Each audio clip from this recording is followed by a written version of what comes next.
Hi friends, last వీడియోలో మనం చూసుకున్నట్లయితే మధ్యగతం అంటే ఏంటి, అదేవిధంగా మధ్యగతాన్ని ఎలా కనుక్కుంటాము, అది నెంబర్స్ బేస్ మీద అయితే ఎలాంటి ఫార్ములా యూజ్ చేసుకోవాలి, ఈవెన్ నెంబర్ అయితే హార్డ్ నెంబర్ అయితే అంటే సరి సంఖ్యలైనా బేస్ సంఖ్యలైనా ఎలాగ ఫార్ములాస్ని ఫైండ్ అవుట్ చేయాలి, అదేవిధంగా ఎలా మధ్యగతాన్ని కనుక్కుంటామో మీకు అక్కడ ఎక్స్ప్లెయిన్ చేసుకోవడం జరిగింది. తర్వాత నెక్స్ట్ లాస్ట్ వీడియోలో చూసుకునేటప్పటికి ఒక టేబుల్ ఇచ్చేసి టేబుల్లో మనకి ఎక్స్ వాల్యూ అండ్ ఫ్రీక్వెన్సీ అంటే ఎఫ్ వాల్యూ ఇచ్చేసి మనం ఎలా క్యాలిక్యులేట్ చేస్తాం ఏంటి అనేది ఎక్స్ప్లెయిన్ చేసుకున్నాము. బట్ అక్కడ వచ్చేసి చాలామందికి ఉన్న డౌట్ ఏంటంటే సిఎఫ్ అంటే సంచిత పౌనఃపున్యం అని తెలుగులో చెప్పుకోవడం జరుగుతుంది. దాన్ని ఎందుకు కనుక్కున్నామో ఏంటి అనేది కొంతమందికి అర్థం కాకపోయి ఉండొచ్చు. ఎందుకంటే మీకు అక్కడ అలవాటు చేశాను ఎలా చేయాలి ఏంటి అన్నది. సిఎఫ్ అంటే ఫ్రీక్వెన్సీ అంటే ఎఫ్ వాల్యూని మనం స్టెప్ బై స్టెప్ యాడ్ చేసుకుంటూ వెళ్ళినట్లయితే చివరి వరకు మనకు వచ్చేది సంచిత పౌనఃపున్యం యొక్క విలువ. దాన్ని మనం ఇంకొక విధంగా చెప్పుకోవాలంటే ఫ్రీక్వెన్సీ యొక్క టోటల్ వాల్యూ అంటే నెంబర్ ఆఫ్ స్టూడెంట్స్ అంటాం కదా, నెంబర్ ఆఫ్ వాల్యూస్ని మనం ఇక్కడ క్యాలిక్యులేట్ చేయడం జరిగింది. ఓకే, ఇప్పుడు ఆ ఫార్ములాని అంటే ఆ పద్ధతిని యూజ్ చేసుకుంటూ ఒక ఫార్ములా అనేది మనకి ఇక్కడ రావడం జరుగుతుంది. మేజర్గా అయితే మనకి ఇది 5 to 10 మార్క్స్ అనేది ఖచ్చితంగా ఉంటుంది. ఒక తరగతి లేదా ఒక క్లాస్ మనకి ఇవ్వడం జరిగింది. ఈ క్లాస్ అలాగే ఎఫ్ అంటే ఎఫ్ మనకి ఇక్కడ ఫ్రీక్వెన్సీగా చెప్పుకుంటున్నాం. ఫ్రీక్వెన్సీ అంటే ఏమీ లేదండి, పునరావృతమయ్యే అంటే మళ్ళీ అవి రావడం జరుగుతూ ఉంటుంది. అంటే ఇప్పుడు ఒక మార్క్స్ మీ ఫ్రెండ్కి 7 వచ్చాయి, మీకు 7 వచ్చాయి, అలాగే ఇంకొక గర్ల్ కానివ్వండి ఎవరికైనా కానివ్వండి ఒక 5 వచ్చాయి అనుకుందాం, 7 వచ్చాయి అనుకుందాము. అవి రిపీటెడ్గా వచ్చాయి. 7 అనేది రిపీటెడ్ కాబట్టి అది పునరావృతం అవుతుంది. అలాగే ఇలాగ చెప్పుకుంటున్నట్లయితే 0 to 35 మార్క్స్ అనేది ఒక కాలేజీలో ఎగ్జామ్ అనేది కండక్ట్ చేయడం జరిగింది. విద్యార్థులు వాళ్ళకి వచ్చిన మార్క్స్ అంటే 0 to 5 వచ్చిన వాళ్ళు 6 మెంబర్స్, అలాగే 5 to 10 వచ్చిన 9 మెంబర్స్ అలాగా ఉన్నారు. ఇన్ కేస్ మనం ఇక్కడ ఎప్పుడు స్కూల్ కాలేజీ ఇలాగ మనం ఇంటూ అర్థం కాదు, ఈ ఫార్ములాస్ అనేది ఇలానే చేయాలా అలానే చేయాలా అంటే అలా కాదండి. ఒక కంపెనీ యొక్క సేల్స్ కానివ్వండి, ప్రొడక్షన్ కానివ్వండి, మనం మిడ్ వాల్యూని కనుక్కోవాలంటే ఖచ్చితంగా యూజ్ చేసే ఫార్ములా అదండి. ఎలా చెప్తామండి, ఇది పర్సంటేజ్గా తీసుకోవచ్చు, వాళ్ళు ఇక్కడ నుంచి 0 నుంచి 5 lakhsగా తీసుకోవచ్చు, 5 lakhs నుంచి 10 lakhsగా తీసుకోవచ్చు, లేదా 10 crores తీసుకోవచ్చు. అది ఆ సిచ్యువేషన్ బట్టి మనకు చేంజ్ అవుతూ ఉంటుంది. కాకపోతే మనం కాలేజీ లెవెల్ స్కూల్ లెవెల్లో ఉన్నాం కాబట్టి ఈ ప్రాబ్లమ్స్ని లేదా ఈ పర్టికులర్ ఇష్యూని మనం ఎలా ఫైండ్ అవుట్ చేయాలనేది ఇక్కడ నేర్చుకుంటున్నాము. ఓకేనా, ఇక్కడ క్లారిటీ వచ్చింది అనుకుంటున్నాను ఈ డేటా ఎందుకు వస్తుంది ఏంటి అన్నది. అయితే లాస్ట్ ఫార్ములాలో చూసినట్టయితే n/2 చేసేసి మ్యాక్సిమం 2 ఫార్ములాస్ n/2 ఉంది కాబట్టి చేసి మనకు నెంబర్ ఆఫ్ అబ్జర్వేషన్స్ బట్టి మనం చేయడం జరిగింది. బట్ ఇక్కడ మనం కనుక్కోవడానికి వీలు ఉండదండి. ఎందుకంటే ఇక్కడ చూసుకున్నట్లయితే 5 to 10 అంటే 5 నుంచి 10 లోపల ఎన్ని నెంబర్స్ ఉంటాయండి, 5 నెంబర్స్ ఉంటాయి.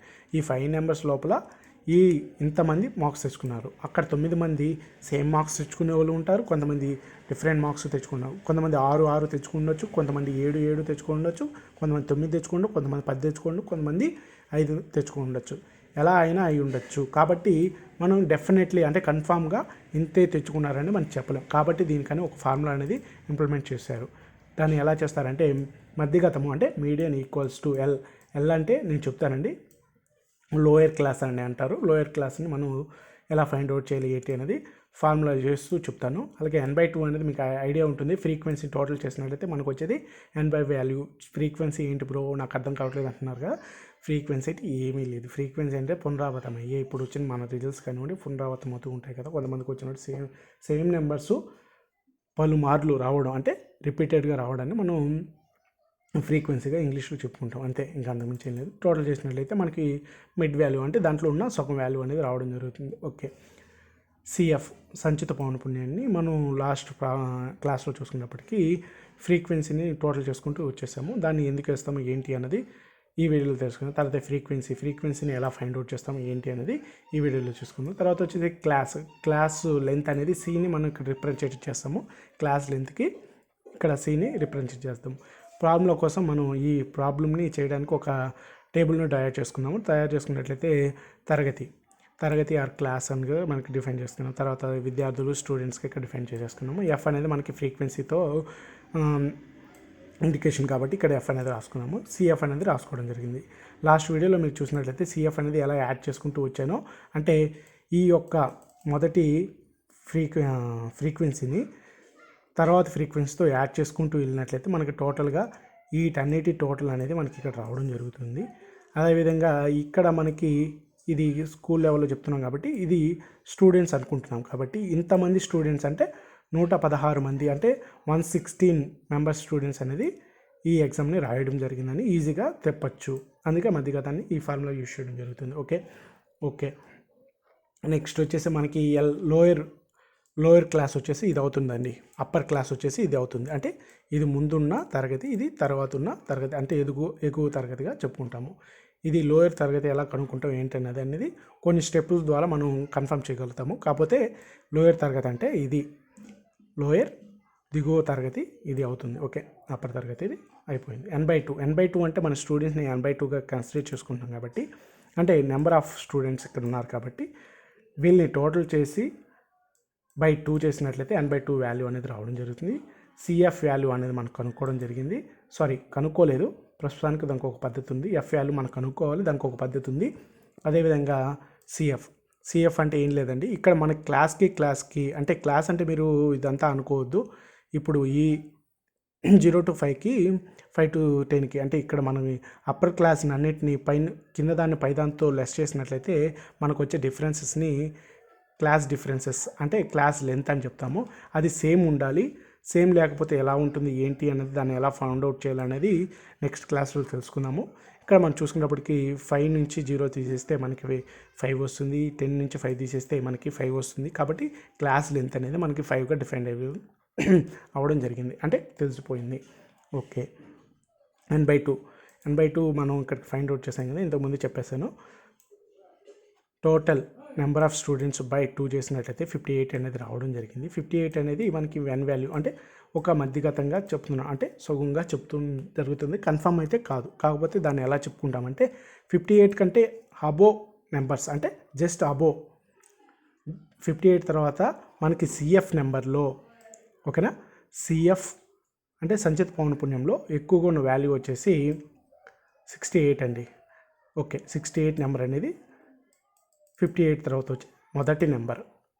96 వస్తుంది కదా సార్ అంటారు, మొన్న 110 అది వస్తుంది కదా అంటారు. కాకపోతే నేను చెప్పేది ఏంటంటే 58 తర్వాత మొదటగా వచ్చే వాల్యూని మనం ఇక్కడ తీసుకోవడం జరుగుతుంది. ఈ వాల్యూని మనం ఒక రౌండ్ ఆఫ్ చేసుకుందాం. ఈ వాల్యూని మనం తీసుకున్నప్పుడు ఈ వాల్యూకి ముందు ఉన్న, అంటే పైన ఉన్న వాల్యూని మనం సిఎఫ్గా ఆ వాల్యూకి దీన్ని పౌనపున్యం అంటే ఫ్రీక్వెన్సీగా మనం 36ని తీసుకోవడం జరుగుతుంది. దాని ముందు ఉన్న వాల్యూని మనం సిఎఫ్గా కన్సిడర్ చేసుకోవడం జరుగుతుంది. ఓకేనా, ఎలా కనుక్కున్నాము, n/2 చేసి దాంట్లో వచ్చిన వాల్యూని సిఎఫ్ వాల్యూతో చూసుకున్నప్పుడు ఏ వాల్యూ అయితే, అంటే ఇప్పుడు 58 వచ్చింది లేకపోతే 39 వచ్చింది అనుకుందాము, 39 తర్వాత వచ్చిన వాల్యూ కూడా ఇదే అవుతుంది.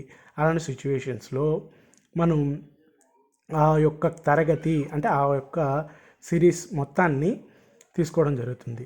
దీనిలో ఫ్రీక్వెన్సీ ఎఫ్ అనేది మనకి ఇక్కడ రావడం జరుగుతుంది కదా, 36 అనేది ఫ్రీక్వెన్సీగా తీసుకోవడం జరుగుతుంది. నెక్స్ట్ వచ్చేసి ఎల్ అనేది ఇక్కడ లోయర్ క్లాస్ యొక్క వాల్యూని ఎల్కి ఎక్కడ తీసుకోవడం జరుగుతుంది. ఇంకా సిఎఫ్ అనేది దాని ముందు యొక్క క్లాస్ యొక్క సిఎఫ్ వాల్యూని ఇక్కడ మనం నోట్ చేసుకోవడం జరుగుతుంది. మొత్తానికి మనం అన్ని వాల్యూస్ అనేది రావడం జరిగింది. ఓకేనా, n/2 చేసినట్లయితే 58, అలాగే సిఎఫ్ వచ్చేసి మనకి 36 అనేది రావడం జరిగింది. ఎఫ్ వచ్చేసి 32, 36 అండి. క్లాసు లెంత్ వచ్చేసి మనకి 5గా ఉంది. ఇక్కడ ఎల్ అండి, ఇది ఐ కాదు, ఎల్ = 15 అనేది రావడం జరిగింది. 15 అని ఎందుకు అంటున్నాను, ఇక్కడ లోవర్ క్లాస్లో ఉంది కాబట్టి తీసుకున్నాం. ఈ ఫార్ములాలోకి వాల్యూస్ని యాడ్ చేసినట్లయితే ఒకసారి చెక్ చేసుకుందాము. ఎల్ వచ్చేసి 15 అవుతుంది, అలాగే n/2 58, అలాగే సిఎఫ్ వచ్చి 32, ఎఫ్ వచ్చేసి 36గా వేసుకున్నాము. తర్వాత వచ్చేసి 5గా సిని రాసుకోవడం జరిగింది. ముందు వీటిని లెస్ చేసినట్లయితే 26 రావడం జరుగుతుంది. యాజ్గా మనం ఇక్కడ వేసుకుంటూ వచ్చేసాము. ఓకే, 5ని ఎలాంటిది అనేది కలిపెట్టలేదు. ఇక్కడ మనం 5తో 26ని ఇంటూ చేసినట్లయితే మనకి 130 అనేది రావడం జరుగుతుంది. 130ని ఇక్కడ వేసుకుని 130/36 అనేది వేసుకోవడం జరిగింది. ఓకేనా, నెక్స్ట్ వచ్చేసి